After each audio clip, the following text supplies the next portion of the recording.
ಇದು ಭಾರತದ second most visited monuments Mysuru ಅರಮನೆ ಅಥವಾ ಅಂಬಾವಿಲಾಸ ಅರಮನೆ. ನಮಸ್ಕಾರ ಕರ್ನಾಟಕ. ರೀಸೆಂಟ್ ಆಗಿ ನಾನು ಮೈಸೂರಿಗೆ ವಿಸಿಟ್ ಮಾಡಿದೆ. ಮೈಸೂರಿಗೆ ಹೋಗಿ ಅರಮನೆ ನೋಡ್ತಾ ಇದ್ರೆ ಹೇಗೆ ಹೇಳಿ?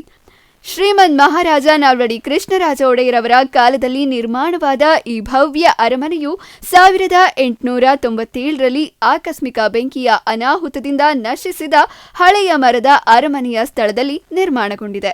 15 ವರ್ಷಗಳ ಸತತ ಪರಿಶ್ರಮದಿಂದ ಹಾಗೆ ಸುಮಾರು 42 ಲಕ್ಷಗಳ ವೆಚ್ಚದಲ್ಲಿ ಈ ಅರಮನೆ ನಿರ್ಮಾಣಗೊಂಡಿದೆ. ಈ ಅರಮನೆಯು ಹೆನ್ರಿ ಎವ್ರಿನ್ರ ತಾಂತ್ರಿಕ ವಿನ್ಯಾಸ ಹಾಗೆ ಇಂಡೋ ಸ್ಯಾಸನಿಕ್ ಶೈಲಿಯಲ್ಲಿ ನಿರ್ಮಿಸಲಾಗಿದೆ. ಈ ಅರಮನೆಯಲ್ಲಿ ವಿಶಾಲವಾದ ದರ್ಬಾರ್ ಹಾಲ್, ಚಿನ್ನದ ಅಂಬಾರಿ, ಗೊಂಬೆಯ ಮಂಟಪ, ಕಲ್ಯಾಣ ಮಂಟಪ, ವಾಲ್ ಪೇಂಟಿಂಗ್, ಮೈಸೂರು ರಾಜವಂಶದ ಫೋಟೋಸ್, ಚಿನ್ನದ ಬಣ್ಣಲೇಪಿತ ಕಂಬಗಳು, ಬೆಳ್ಳಿ ಕೂರ್ಚಿಗಳು, ಪಿರಂಗಿಗಳು, ರಾಜವಂಶದ ಭವ್ಯತೆಯನ್ನು ಚಿತ್ರಿಸುವ ಬಣ್ಣದ ಗಾಜಿನ ಕಿಟಕಿಗಳು, ಅರಮನೆಯ ಸುತ್ತ ಇರುವ 12 ದೇವಾಲಯಗಳು, ಇನ್ನು ಹಲವು ಸುಂದರ ಕೆತ್ತನೆಗಳನ್ನ ನಾವು ಈ ಪ್ಲೇಸ್ನಲ್ಲಿ ನೋಡಬಹುದು.